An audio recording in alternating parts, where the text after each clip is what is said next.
Today I make a video on how to use Family Search in the portrait or family tree views.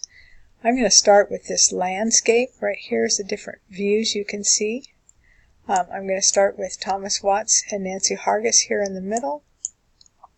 You can expand and decrease it here. If you want to see their descendants, you would click here and it expands, and you can continue to expand. If you don't want to see that, you just click there. Same with the ancestors. You can click here and it will show you what ancestors that you have. Another thing on here is if you see these little arrows, it means that there's another spouse. There's one here, one here. If you click that, you can see the two spouses. She was married to Richard Hargis and Eagle Beeson. And just click off of there. If I was to click here and then on to Eagle Beeson, he would come up here.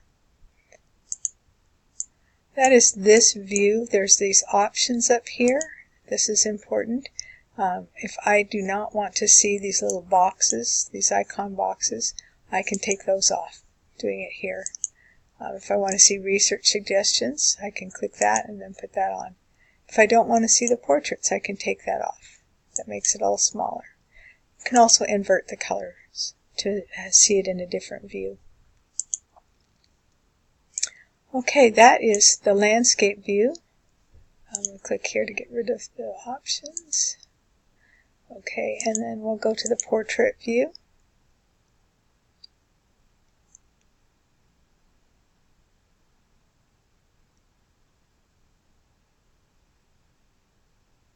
Okay, and this allows us to see it in this way, and it works very similar. If you want to expand, you can expand it up here and see more.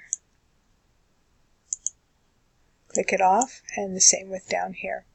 We also have the options here, same thing. I forgot to show you on the first one, they have a little print button and you can print these different views. This one also has the invert colors. Okay, then we have the fan chart.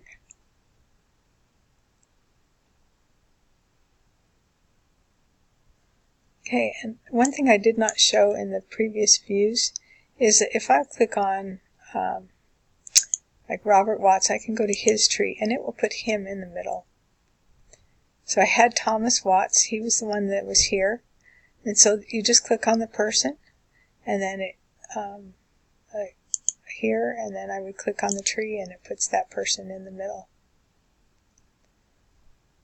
And I will go back to my Robert Watts.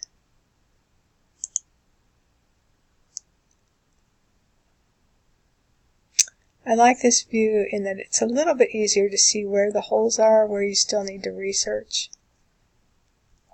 That is the fan chart, and it also has the different options up here. And on this one, it just has the invert colors and the print. Okay, and let's go down here to the descendancy chart.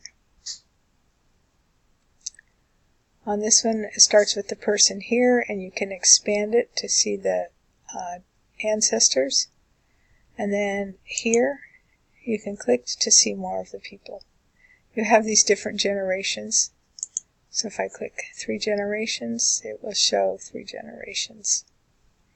On the options on this one, it's very similar to the first two, but there is no print. But if I wanted to print this one, I click right click and I can print from here. Okay, I think that covers most of these charts and the things that you can do with it. I wanted to show you this. This is part of Family Search, and it's just some different trees. It's called familysearch.org/campaign/keepsakes. You can print each of these. It says you can include your spouse, you can include your spouse's tree, and you can include your children. You can take those off. And these are the different views.